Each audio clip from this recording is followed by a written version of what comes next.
아무거나 함부로 만족하지 말라라는 제목으로 하나님 말씀 증거하도록 하겠습니다. 누가복음 1장과 2장에 보면은 그 6사람의 이름이 나오죠. 세례 요한 부모인 사가랴, 엘리사벳, 또 예수님 부모인 요셉과 마리아, 그리고 오늘 나오는 시몬과 안나 이렇게 나옵니다.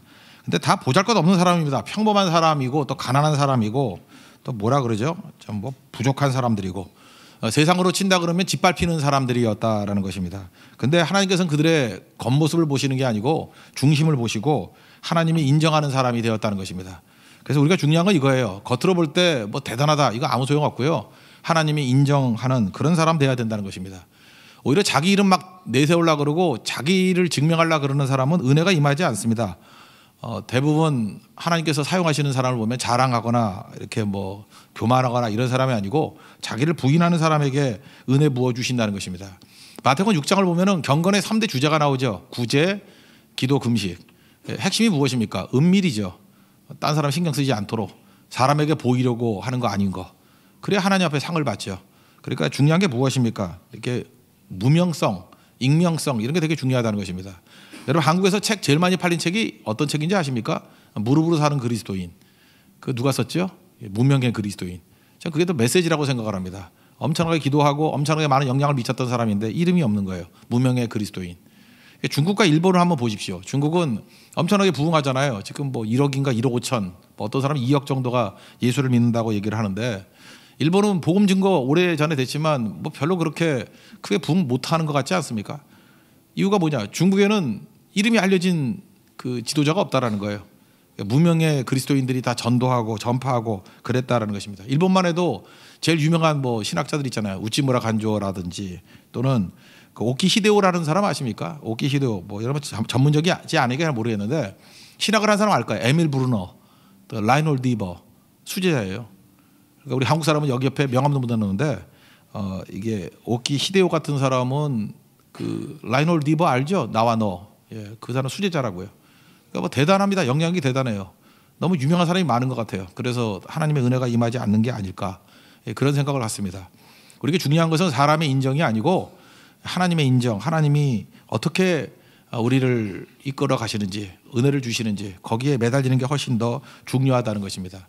그러니까 하나님께서 인정하시는 사람은 누구냐 하면 이 가짜에 만족하지 않는 사람이라는 거예요. 오늘 시므온인데 가짜에 만족하지 않으니까 기다리는 거죠. 그러니까 기다림이 없는 사람은 뭐냐면요, 그냥 대충 아무거나 만족해버리는 사람이에요. 뭐 대체제라는 게 있죠. 이거 아니면 저거 뭐 이러는 거. 근데 진짜를 기다리는 사람은 가짜에 만족 못하죠. 그러니까 기다리고 또 기다린다는 것입니다. 그래서 예수 믿는 사람들은 진짜를 기다리기 때문에 기다리는 자로 나타난다는 거예요. 믿음이 뭐예요? 기다리는 거죠. 메시아가 올 때까지 기다리는 거죠. 그러니까 시몬이라는 사람은요, 이렇게 몇 마디 말로 묘사되어 있습니다. 대부분의 어떤 전기 같은 거를 보면은 되게 이렇게 과장되고 포장된 게 되게 많지 않습니까? 어떤 사람이 전기 그러니까 뭐 책 한 권이에요. 무지하게 두껍더라고. 제가 오바마 전기도 이렇게 읽어봤는데 뭐 훌륭하신 분이긴 하지만 너무 두꺼워서 읽기가 힘들더라고요. 뭐 이렇게 대단한 사람이었나? 그런데 시몬 같은 사람은 딱 4가지로 묘사해요. 의롭고 경건하고 그 다음에 위로를 기다리는 사람이고 성령의 사람이다. 딱 4가지예요. 근데 여기에 모든 크리스찬들이 갖춰야 될 모든 요소를 다 가지고 있지 않습니까? 그럼 뭐예요? 기다리는 자였다는 거예요. 아무거나 만족하지 아니하고 진짜 하나님의 영광을 볼 때까지 기다리는 자였다. 오늘 25절 26절 한번 읽겠습니다. 시작. 예루살렘에 시몬이라는 사람이 있으니 이 사람은 의롭고 경건하여 이스라엘의 위로를 기다리는 자라. 성령이 그 위에 계시더라. 그가 주의 그리스도를 보기 전에는 죽지 아니하리라 하는 성령의 지시를 받았더니. 그러니까 뭐예요? 하나님의 영광이 그게 예수님이라 그랬잖아요. 예수님이 영광이고 그 영광의 하위 개념이 은혜와 진리라니까요. 은혜와 진리가 충만하더라. 그러니까 우리가 믿음의 스위치를 누르면 하나님 영광이 우리에게 임하죠. 그 하위 개념에 은혜도 임하고 진리도 임하고. 그래서 그때야만 비로소 우리가 만족할 수 있다라는 것입니다. 그러니까 사실은 믿음이라는 스위치를 누르기 위해서 필요한 게 뭐예요? 뭘 바라보는 영광의 대상이 있어야죠. 영광을 보지 못하니까 믿음이 작동을 못하는 거라고요. 영광을 봐야 됩니다. 주의 영광을 봐야 믿음의 스위치를 누를 마음이 생기죠. 그렇습니다. 저게 내게 임하기를 원합니다. 하나님의 은혜를 봐야 진리를 봐야 저게 내게 임하기를 원합니다라고 하는 믿음의 스위치를 누르죠. 아브라함이 믿음의 조상이라고 그러지 않습니까? 그럼 믿음의 스위치를 누른 사람입니다. 믿음으로 살았던 사람이에요. 이유가 무엇이죠? 언제나 허접한 거에 만족하지 않았어요. 그러니까 갈대아 우르 잘 사는 동네거든요. 바벨론 아니에요. 우르지요. 거기가 뭐 문명의 발생지 아닙니까? 거기 살았지만 그런 거 보고 만족하지 않았다고요. 가짜니까. 하나님의 영광 바라보고 만족한 거죠. 장차 오실 메시아 바라보고 기뻐한 거죠. 이게 참 이게 성령의 감동에서 기록된 내용이지만 요한복음 8장 56절 보니까 이런 말씀이 있어요. 너의 조상 아브라함은 나의 때 볼 것을 즐거워하다가 보고 기뻐하였느니라. 아브라함 때문에 메시아를 바라보고 기뻐했답니다. 이건 뭐 성령이 감동하니까 이런 표현한 거지 이게 뭐 우리가 상상이나 할 수 있는 표현이겠어요. 아브라함도 메시아 바라보고 메시아 영광을 바라보고 기뻐했다라는 거예요. 그러니까 믿음의 발걸음이 있었던 거죠. 본 게 있으니까 믿음의 스위치를 누른 거죠. 우리 잠깐만 뭐 본 것도 없으면서 맨날 믿음 가지라 그러니까 우리는 참 황당하죠. 뭘 믿으란 말이야. 뭐 본 게 있어야 믿죠. 그러니까 하나님의 영광, 은혜, 진리 이렇게 본 게 있어야 믿음의 스위치를 누를 수 있는 거죠. 그래야 예수로 우리가 동기화되는 일들이 벌어지게 된다는 것입니다. 그래서 예수님께서 지금 영광을 보여주시는데 예수님의 임재가 영광이잖아요. 그때 예수님이 마태복음 13장 17절에 이렇게 말씀하십니다. 많은 선지자와 의인이 너희가 보는 것을 보고자 하여도 보지 못하였고 너희가 듣는 것을 듣고자 하여도 듣지 못하였느니라. 무슨 얘기예요? 예수님 영광 못 봤다라는 거예요. 지금 우리 같이 예수님의 영광을 바라보고 예수님 말씀을 들을 수 있는 것이 얼마나 특권인지를 알라 그런 거죠. 모세도 마찬가지입니다. 모세도 상황이 안 좋았어요. 근데 소원이 뭐냐 그랬더니 솔로몬이 지혜달라 그러는 듯이 모세는 뭘 보여달라 그랬어요. 출애굽기 33장 18절 보니까 원하건대 주의 영광을 내게 보이소서. 그 영광을 봐야 그때부터 그걸 거기서 힘을 얻고 거기에 믿음의 스위치를 누르면서 주께 나아가게 된다라는 것입니다. 예수님이 영광이에요. 그래서 교회는 왜 말씀에 증거가 있어야 되는지 아십니까? 왜 우리가 예수님 중심적인 교회가 되는지 알아요? 그래 영광이 임하기 때문에. 영광을 보면요 다 믿음의 스위치를 누르게 돼 있어요. 그거 보고 믿음의 스위치를 안 누르는 사람이 어디 있겠어요? 그러니까 바보 천치가 아닌 이상. 그러니까 엄청나게 좋은 곳이던데 주님 저거 내가 갖기를 원합니다. 내게도 주시기를 원합니다. 내가 구원받기를 원합니다. 우리 죄사함의 문제 때문에 의의 문제 때문에 괴로워하잖아요. 믿음의 스위치만 누르면 의가 전가가 된다니까 내게. 죄사함의 문제 때문에 신음하고 괴로워하고 죄책감 때문에 막 눌려있지 않습니까? 그 은혜의 영광, 십자가의 영광을 바라보면 그 죄사함의 은혜를 안 누를 사람이 누가 있겠어요. 그죠? 내게도 죄사함을 주십시오. 나도 불쌍히 여겨 주십시오. 그렇게 된다라는 것입니다. 여러분 이 시몬이라는 사람을 한번 보세요. 원래 성경을 보면은 하나님의 영광이 임했을 때 반응은 별로 좋지 않았습니다. 왜냐하면 인간은 죄인이기 때문에 빛을 싫어하거든요. 요한복음 1장 4절에다 보니까 그 안에 생명이 있었으니 이 생명은 사람들의 빛이라 빛이 어둠을 비치되 어둠이 깨닫지 못하더라. 이 벌레 같은 거 있을 때 막 비춰지면 막 도망가고 그러는 거 있지 않습니까? 우리 인간도 마찬가지예요. 예수 그리스도의 영광을 딱 맛보는 그 순간에 우리는 충격적이고 두려워합니다. 그래서 베드로도 그랬잖아요. 주님 나는 죄인입니다. 나를 떠나소서. 그렇게 충격받잖아요. 이사야서 6장에도 보면 화로다 나의 망하게 되었도다. 나는 입술이 더러운 중에 하나님의 영광을 봤다고. 그러니까 이 인간이 못 견디는 거예요. 그럼에도 불구하고 많은 사람들이 이 영광을 찾는 이유가 뭐죠? 특별히 시몬 같은 사람이 영광을 찾는 이유가 뭐죠? 자기 안에 선행을 가지고는 답을 찾을 수 없기 때문에 그래. 만족할 수 없기 때문에. 여기가 의롭고 경건하다 그러는데 의는요 사람에 대한 의예요. 사람과의 관계가 되게 좋았다라는 거예요. 의롭다. 여기서 말하는 의는. 그리고 경건하다는 건 하나님과의 관계가 좋다라는 거예요. 그러니까 의롭고 경건하다 그러면 이 사람은 어떤 사람입니까? 인격자예요. 시몬은 인격자예요. 꽤 괜찮은 사람이라고요. 그러면 이런 사람이면 예수님 필요 없어도 될 것 같이 보이죠. 자기가 꽤 인격자로 살았음에도 불구하고 하나님과의 관계도 좋아 보이고 사람과의 관계도 좋아 보이는데 예수 그리스도의 영광 보기 이전까지는 만족이 없더라는 거예요. 그래서 기다리잖아요.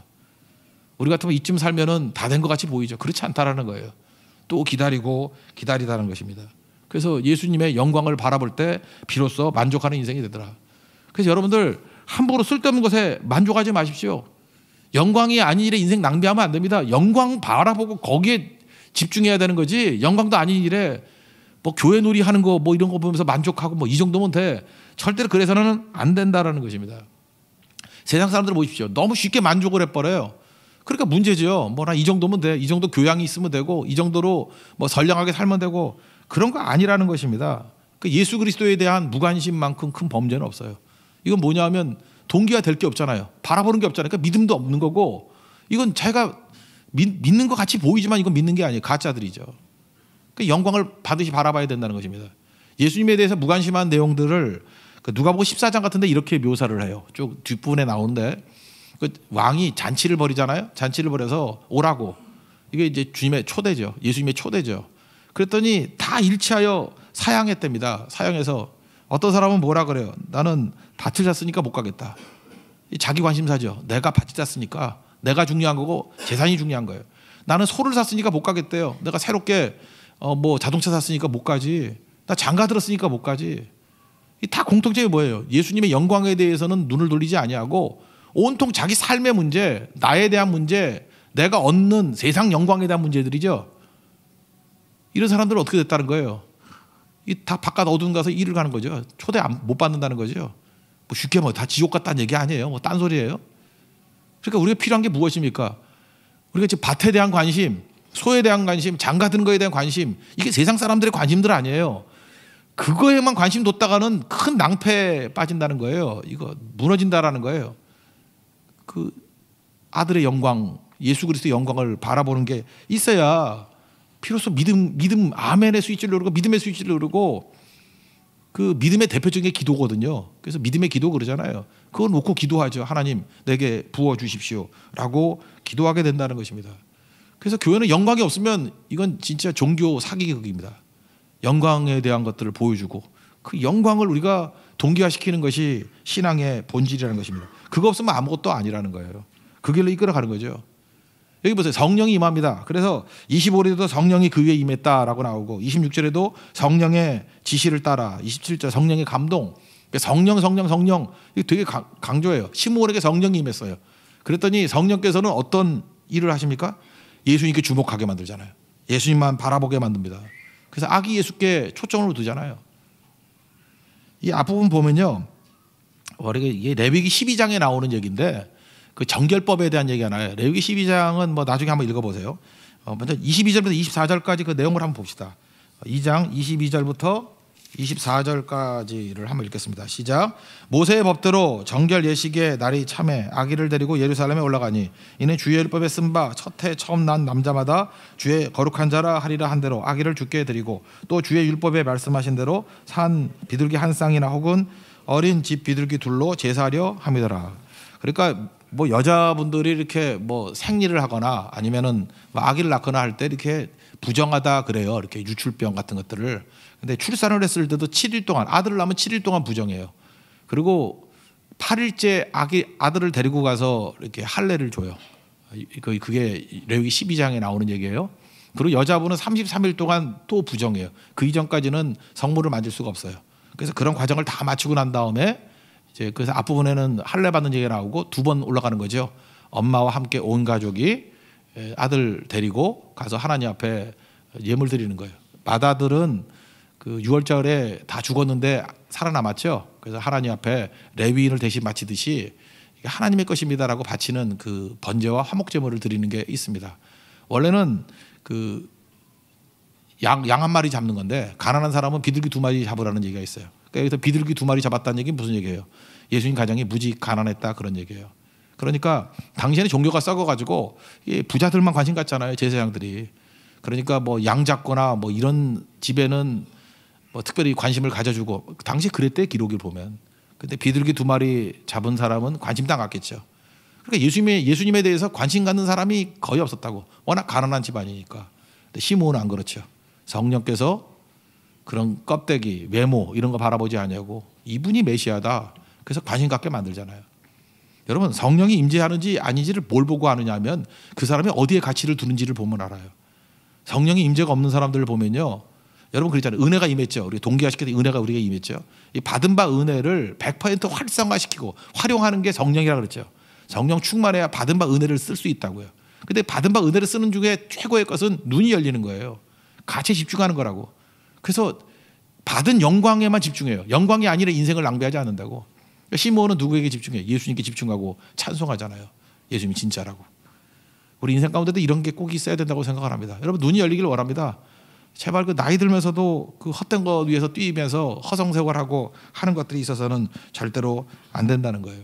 그래서 이 아이에게 집중하죠. 29절 30절 읽겠습니다. 시작.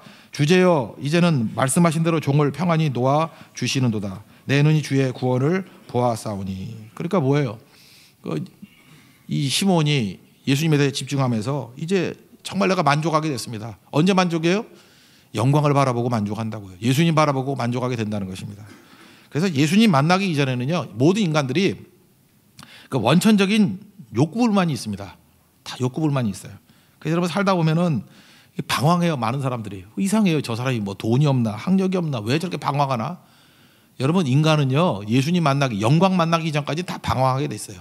만족 못하니까 그거 아닌 거에 만족한 사람들은 진짜 허접한 인생입니다. 어떻게 그따위로 만족을 해요? 근데 예수님 만나면 방황이 끝나요.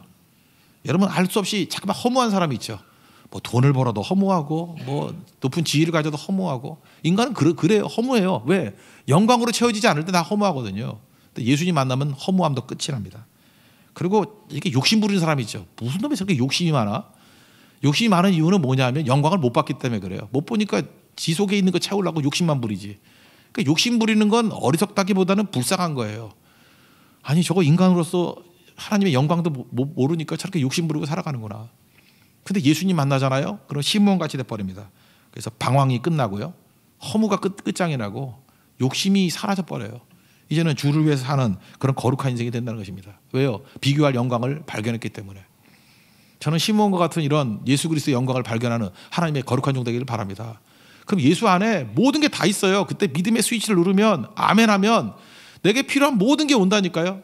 의도 오고요, 죄사함도 오고 모든 공급도 있고 생명도 있고 뭐 대표적인 게 뭐예요? 뭐 기쁨도 오고 평안도 오고 여러분 삶에 필요한 게 다 온다니까요. 건강도 오고요, 비전도 오고 그게 예수님 영광 안에 다 있다는 것입니다. 그거 아니면 여러분들 열심히 살아봐야 목마른 인생이에요. 방황하는 인생, 허무한 인생, 욕심 부리다가 끝나는 인생이 될 수밖에 없다는 것입니다. 우리 예수 그리스도의 영광을 바라보고 믿음으로 그 영광을 누릴 수 있는 하나님의 거룩한 종 되기를 축원합니다. 그럼 그 다음에 이제 내게 영광이 임했어요. 그러면 성령께서 하시는 일이 뭐라 그랬어요? 보게 한다 그러죠. 아까 성령은 100% 활성화시킨다 그러는데 여러분 성령 충만하다 그러면 나타나는 현상이 옛날에도 얘기했죠. 두 가지. 기쁨이 있고 joy and others. 이웃이 보이기 시작한다고. 그건 당연한 거죠. 왜 그랬습니까? 영광이 임재하니까 은혜 안에서 뭐 기쁨도 있고 평안도 있고 뭐고 갖다 붙이기 따름이죠. 뭐 대표적인 게 나타나는 게 기쁨이에요. 기쁨 속에 평안도 있고 뭐 사랑도 있고 다 있겠죠. 근데 대표적인 기쁨이라고. 기쁨도 있지만 또 하나가 무엇입니까? 내가 예수 그리스도로 동기화돼서 이렇게 모든 게 회복이 되고 모든 게 다 잘 됐다, 모든 걸 얻었다 그래서 나타나는 게 기쁨 아니에요. 그래서 그 다음에 보이는 게 뭐냐? 이웃이 보여요. 나만 예수가 필요한 게 아니라 나만 영광이 필요한 게 아니라 저 사람도 필요한데 하고 이웃이 보이기 시작한다라는 것입니다. 그래서 시므온이 그 예수 그리스도의 영광을 바라보고 난 다음에 곧장 성령께서 뭘 보게 만드냐면 예수를 바라보라, 두 번째 이웃을 바라보라. 그래서 전도의 영이 임하는 거예요. 30절부터 32절까지 읽겠습니다. 시작. 내 눈이 주의 구원을 보았사오니 이는 만민 앞에 예비하신 것이요 이방을 비추는 빛이요 주의 백성 이스라엘의 영광이니이다 하니. 그러니까 마음 가운데 이방이 보이는 거예요. 예수님이 이방이 빛이다. 그죠?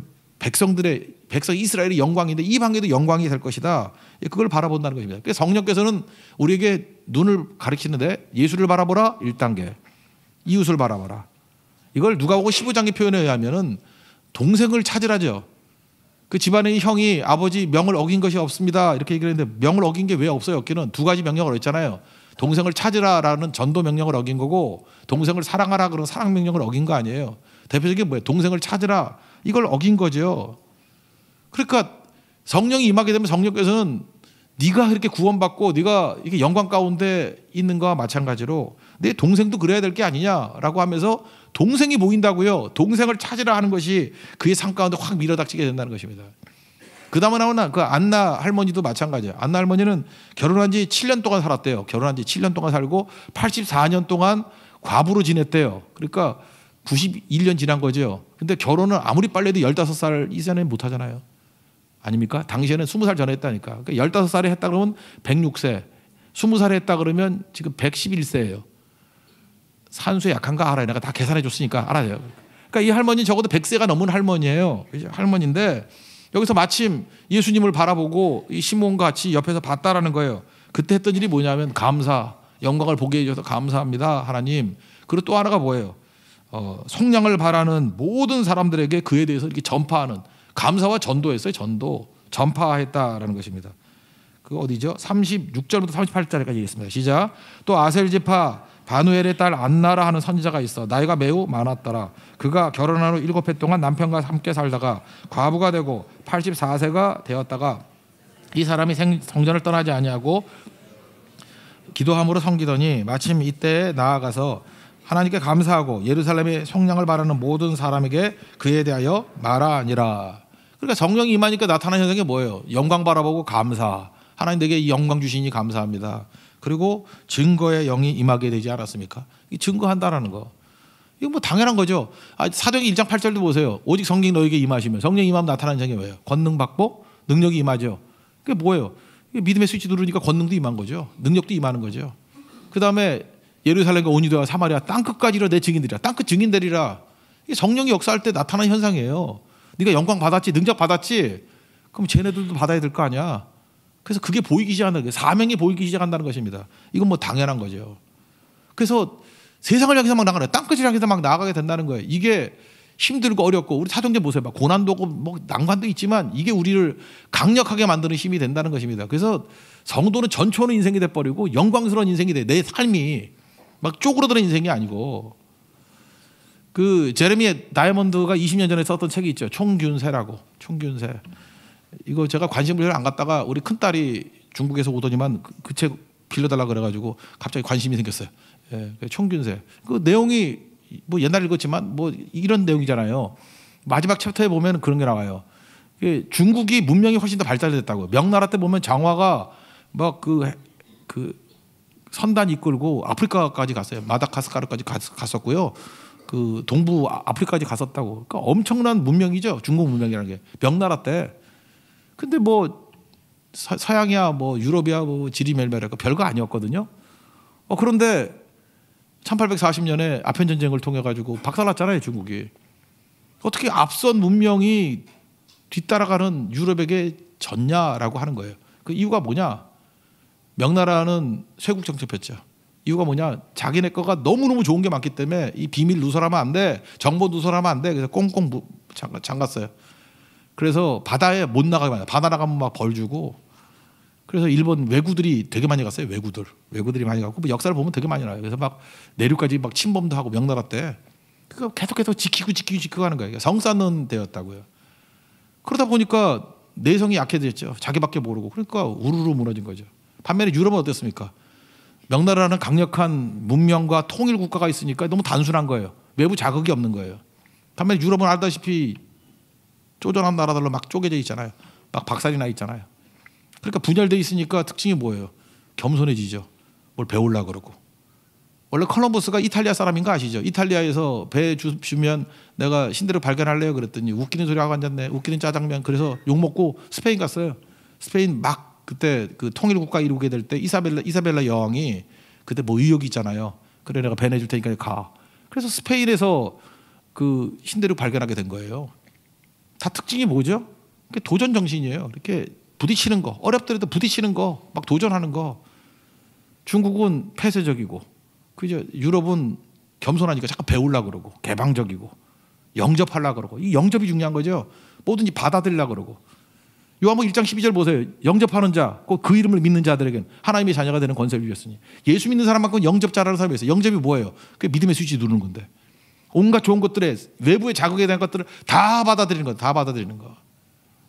그 앞부분에 보면 또 그 피사로 얘기 나오죠. 그 잉카의 그 마지막 왕 아타우알파라고 그 뭐 걔네가 피사로라는 게 스페인 군대가 제가 알기로는 168명 갔어요. 근데 8만 명하고 싸워서 이겼다고. 그 뭐 총이 있으니까 이겼다는 거죠. 그래서 총준세 총으로 이겼는데 실제로는 총으로만 이긴 게 아니고 그 잉카 제국 밑에 있는 그 저기 멕시코에 있는 아즈텍 이런 데가 다 뭐로 망했냐면 균으로 망하고 균으로. 그러니까 유럽 사람들은 몸에 균들을 많이 갖고 있었던 거예요. 왜? 가축들을 기르었으니까 균들 많이 부딪히니까. 그러니까 균이 많은 거예요. 균. 그래서 뭐 장티푸스, 뭐 콜레라 이런 더러운 균들 다 갖고 있어요. 그죠? 뭐 간염 뭐 이런 것들. 그래서 가가지고 전투도 하지 않냐고요. 그 아메리카 인디안이라 그러죠. 아메리카 원주민들의 99%가 다 죽어버렸어요. 그걸로 전멸했어요. 균 때문에. 그래서 여러분 중요한 게 뭐예요? 우리도 폐쇄적으로 뭐 우리끼리 그러면은 감염이 안 되잖아요. 그럼 좋은 게 아니고 하루아침에 망해요. 우리 교회도 마찬가지예요. 우리 교회밖에 모르고 땅끝을 향해 나가지 않냐고 있으면 이렇게 폐쇄하다면 외부 자극에 한 번에 그냥 균으로 전멸해 버린다고. 참 재밌는 게 뭔지 알아요? 그 나이 드신 분들, 저같이 50대 이렇게 더럽게 산 사람들은 뭐 이렇게 책상에다가 붙여둔 거 2차 대전 때 붙여둔 껌 뜯어가지고 한참 씹으면 되고, 우리 그 눈깔 사탕이라 그러는데 그거 우리 전체 반 애들 한 번씩 이렇게 다 한 번 빨았어요. 우리는 사탕을 씹어 먹는 애들은 이건 부르주아야. 나는 사탕을 씹어 먹는 애를 이해를 못했어요. 나 지옥 가는 자세 그런 애들. 어떻게 사탕을 빨아 먹는 거거든요. 그러니까 얼마나 더러웠겠어요. 그러니까 50대 이상에는 A형 간염 없대잖아요. 다 걸려가지고, 그죠? 면역. 그러면 그때 그걸로 병 걸려 죽은 애는 그때 다 죽었어요. 내 생각에도 어렸을 때 죽은 애들 꽤 됐어. 그래서 약한 애들은 다 죽었고, 지금 50대 이상들은 그때 살아남은 거예요. 그죠? 살아남은 거. 그러니까 잘 보세요. 우리 자극이 나쁜 것 같이 보이지만 균으로 우리가 지금 면역력이 생긴 거 아니에요. 면역력이. 그죠? 여러분 인도 선교 그러면 많은 사람이 두려워서 안 가려고 그래. 이거 가면 배탈 나고 뭐. 근데 묘한 게 한 3번 이상 간 사람은 배탈도 안 나. 처음 가는 사람이 다 배탈 나고 20대가 배탈 나고 그래요. 그 뭐예요? 균에 약한 거죠. 물론 몇 명은 죽을 거예요. 그죠? 그렇지만 그 몇 명 죽이고 나머지 살아있는 사람들은 정말 내성이 생기고 강력한 사람들이 되는 거 아니에요. 성경에서 지금 말하고 있는 게 뭔지 아십니까? 왜 니네 그 세상에서 제일 바보가 뭐냐면 나밖에 모르고 나 이기적인 거 이런 사람은요 내성이 하나도 없어요. 아메리카 인디언 같은 거라고. 그래서 편안하게 사는 것 같이 보이지만 어떤 자극에 한번 오면 멸종돼 버려. 멸종. 그냥 끝나버린다고요. 근데 험난한 상황 가운데 내가 원치는 않지만 그죠? 가축들 기르면서 뭐 이런 병균 저런 병균 이런 자국 저런 자국 그러다가 보면 나도 모르게 강해져 있는 거예요. 지금 내성이 생기는 거잖아요. 고린도전서 10장 13절에 나오는 얘기가 뭐예요? 감당할 시험 주시고 또 피할 길도 주시고 이길 힘도 주신다, 그 얘기 아니에요? 능력도 주신다. 그래서 우리 예수 믿는 사람들은요 이웃을 향해서 자꾸 나가는 존재들이지 이렇게 수비하고 나 자신만 찾고 하는 그런 존재가 아니라는 것입니다. 여러분 잊지 말라고요. 그래서 부딪혀야 돼요. 저는 세상이라는 균에 그냥 한 번에 날아가 버리는 거 그거 아니에요. 우리 예수 믿는 사람들이 성적 충만을 가지고 세상을 향해 나가는 거예요. 그래서 웬만한 거에 도전에 우리 넘어지지 않아요. 이기는 거죠. 아직 세상이 죄악 가운데 있는 세상에 아이들을 어떻게 키워야 돼요? 보호한다고 되나? 내보내야 되는 거지. 여러분 그거 아시죠? 왜 어린애들 아토피 걸리는지 알아요? 너무 깨끗해서. 더럽게 산 사람 무슨 아토피에 걸려요. 최근에 내가 그 의학 저널 보니까 아토피하고 회충하고의 관계가 있더라고. 몸에 회충이 있는 사람은 아토피 없대요. 알아요? 여러분 아토피가 없는 이유가 몸에서 회충이 있기 때문에 그래요. 회충이 있기 때문에. 애들은 너무 깨끗하게 살고 그러니까 회충이 없잖아요. 그러니까 아토피 걸리죠. 회충 걸릴래요? 아토피 걸릴래요? 회충이 낫지까지가 보이지도 않는데 회충이 낫지. 그죠? 그러니까 너무 그 상추도 너무 깨끗하게 씻어 먹는 게 아니고 대충 먹고요. 그래야 되는 거예요. 제가 방어를 좋아하는데 누가 또 의사가 또 하나 연락을 하는 거예요. 방어에 엄청나게 많은 뭐 기생충이 있대요. 그래서 방어를 찍으면 뭐 기생충이 기어 나오고 막 이런데나. 그래서 내가 한동안 그 말에 시험 들어서 방어를 안 먹기 시작했어요. 그러다 까짓거 뭐 이제 죽으면 죽으리다 하고 또 먹기 시작하니까 아무것도 아니대요. 그래서 제가 아는 어떤 집사님 방어 먹고 좀 아픈 분이 있어요. 그죠? 그분은 이제 살아남았어요. 그러니까 계속 살아남을 거예요. 그죠? 예. 인생이 그런 거예요. 그죠? 부딪혀서 이길 생각을 해야지. 잠깐만 뭐 피하고 뭐 먹고 살라 그래요? 어떻게 살라 그래요? 예수 믿는 사람들의 특징이 이거라는 거예요. 우리가 믿음의 스위치를 눌러서 은혜를 충만히 받고 영광의 내용으로 충만히 무장하고 난 다음에 그다음 우리가 할 일이 뭐냐면 부딪히는 거예요. 부딪히는 거. 이웃을 향해 나아가는 거라고. 성 쌓는 게 아니고요. 명나라같이 성 쌓다 망하는 게 아니고 유럽의 분열이 그들에게 힘을 줬다는 겸손함을 주고 자꾸 영접함을 배웠대요. 뭐든지 새로운 기술 배우려는 영접. 그 총도 영접한 거 아니에요. 새로운 환경 영접하니까 균도 생기게 된 거고. 쇠도 그 다음 나오는 얘기 그거잖아요. 새로운 물질 그 첨단 기술도 자꾸 영접하게 되는 거. 그래서 시온으로 나오면 로마 이야기도 나오잖아요.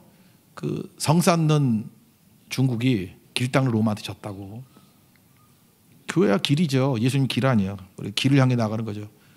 바울 그러면 나타나는 게 뭐예요? 전도 여행 길 보잖아요. 길. 우리 뭐 박 목사님하고도 뭐 공부하는 게 그거던데 뭐 바울의 전도 여행 길. 우린 길을 배우는 사람들이에요. 길에서 발견되는 거예요. 미국의 그 교회도 길 위에 교회가 있더라. 처치 온 더 웨이. 우리는 길을 다니는 사람이라는 거예요. 저는 그 메시지가 있다고 생각을 합니다. 그게 우리라는 거예요. 뒷부분에 예수님 12살 때 성전에 올라가는 얘기가 나와요. 그때 예수님 바라보고 많은 사람들이 놀랐어요. 왜 놀랐죠? 예수님 지금 영광의 맛배기를 보여주는 거예요. 내가 영광이라는 거예요. 여러분 예수님 바라봐야 영광을 봅니다. 그래서 여러분 요한복음 2장에 보면 예수님의 첫 번째 기적이 가나의 혼인잔치죠. 그때 이렇게 묘사를 해요. 2장 11절 예수께서 이 첫 표적을 갈릴리 가나에서 행하여 그의 영광을 나타내심에 제자들이 그를 믿으니라. 순서가 이래요. 영광을 보니까 믿음이 발동을 해요. 그러니까 그 영광이 동기화되겠죠. 그러니까 우리 모든 성도들이 해야 될 일이 뭐예요? 보는 거예요. 믿음은 보는 거예요. 신앙생활은 보는 거예요. 영광을 보는 거예요. 내는 주의 영광을 보네. 그거 보고 안 미치는 사람이 있어. 다 놀라지. 영광 보고 놀라죠. 그러니까 믿음의 스위치, 아멘의 스위치, 믿음의 기도의 스위치. 이게 뭐예요? 또 다른 말로 하면 영접, 수용성 다 받아들이는 거야. 그래서 믿음하고 가장 비슷한 단어가 영접이에요. 영접하는 거. 영접하는 자, 그 이름을 믿는 자 다 받아들이는 거예요. 그러면 내가 생각할 때 좋은 것도 있고 나쁜 것도 있고 그렇죠. 그런데 우리 뭘 믿죠? 합력하게 선을 이름을 믿어요. 균이 나쁜 게 아니에요. 균이 들어와가지고 내성이 생기고 면역력이 생겨서 그 내성이 없는 사람들 그냥 접촉만 해도 다 박살날 때 우리는 굳굳하게 살아있는 거예요. 하나님께서 그렇게 만드신 거예요. 그래서 성령이 우리로 하여금 땅끝 증인 되게 만드시더라. 가게 만드시더라. 처치 온 더 웨이, 길 위의 교회가 되게 만드시더라. 그게 메시지입니다. 우리 모든 성도들 우리 한 해 동안에도 주와 함께 동행했죠. 2020년도에도 영광 바라보고 모든 것을 다 믿음의 스위치를 누름으로 하면 영접하십시오. 모든 작업도 다 영접해서 다 우리에게 풍성함으로 만들어야 돼요. 그리고 우리는 믿음의 통로 아니에요. 축복의 통로 아니에요. 이제 세상 사람들 향해서 영광 보여주는 거예요. 그리고 너희들에게도 예수로 동기화되기를 원한다. 예수 영광과 함께 누리기를 원한다. 그게 땅끝 증인되는 거예요. 그 사회 감당하는 하나님의 거룩한 종 되기를 축원합니다. 예, 모두 자리에서 일어나겠습니다.